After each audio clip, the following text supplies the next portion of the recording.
Hi, friends. Today in class, we learned all about the 5 themes of geography. Learning about the 5 themes of geography, we can tell so much more about a location than what we know to begin with. Using the 5 themes, we build our knowledge base. So right now, I want you to think of a place that matters to you. Maybe it's a borough like the Bronx or Queens. Maybe it's a neighborhood like Parkchester or Bayside. Or maybe it's a place outside of New York City. Maybe it's a place that you visit often, or maybe a relative that's very special to you lives in. Choose your place. Did you choose it? I chose my place.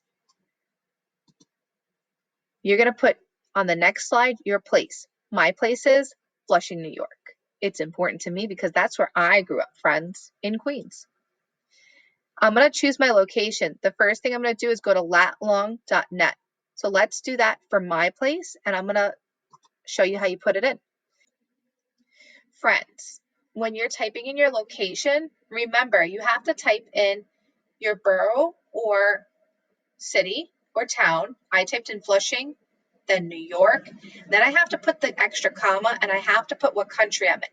We're in the US, United States, so I have to put US or else it's going to not come up. After I do that, I get my longitude and my latitude, and I also get a pinpoint on this map. So I can take my longitude and latitude and I could copy and paste it, or I could write it down and transfer it over. I'm going to copy and paste it.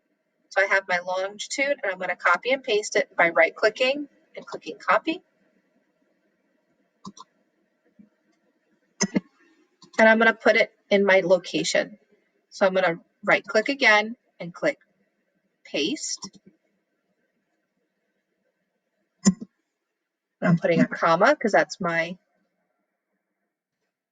latitude. Now I'm going to put my longitude. I'm making sure that I get that long number, and I'm copying it after I highlight it, and I'm pasting it by right-clicking and clicking paste. Slide. Then I'm going to type in some of its characteristics. These are some of the things that I know because I know my place well. So maybe for Flushing, I'm typing in what makes it unique.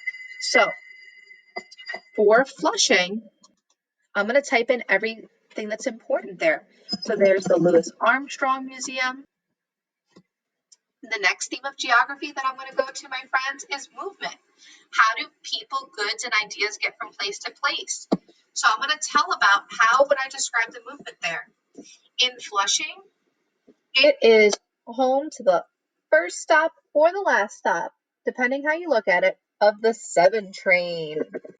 And I can list many more, but I just want to give you the idea. Let's go to the next theme of geography. The next theme is human and environmental interaction. So how do people change the environment? How does the environment affect how people live? So what is the human and environment interaction here?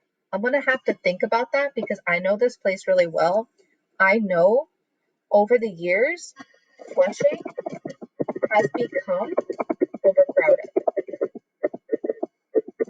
My last theme of geography that I'm going to discuss for my place, which was Flushing, is I'm going to talk about the regions. How is it divided into similar characteristics? So if I'm using a New York City borough, if you're using the Bronx or Queens as your place, the regions can be the neighborhoods.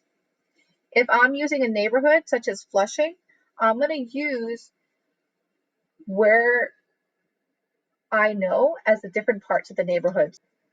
I can't wait, my friends, to see all the information that you tell using the 5 themes of geography about a place that's near and dear to your heart.